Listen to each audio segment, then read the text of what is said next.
Nalusutan ng Angola ang Gilas Pilipinas 78-70 para ibaon sa 2 talo ang home team sa 2023 FIBA World Cup nitong linggo sa Smart Araneta Coliseum. Bumomba sa fourth quarter ang mga Angolans, nagpakawala ng 2 magkasunod ng 3-pointer para ibaon ang Gilas sa double-digit lead. Sinubukan ng Gilas na makadikit sa last 2 minutes, ngunit kinulang ang bataan ni head coach Chot Reyes. Nanguna para sa Philippine National Squad si Jordan Clarkson na nag-ambag ng 21 points, 7 assists at 3 rebounds.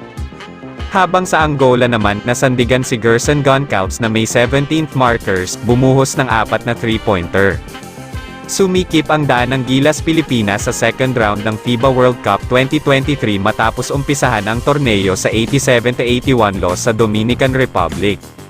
Pero may tsansa pang maging best placed team mula sa Asia ang Pilipinas. Ang best performing team mula sa rehiyon ay mareregaluhan ng automatic berth sa 2024 Paris Olympics. Sa mga Asian country na nasa World Cup, mga Pinoy lang ang hindi natambakan ng kalaban. Huling makahaharap ng Gilas sa group stage ang Italy sa Martes, August 29, sa Smart Araneta Coliseum.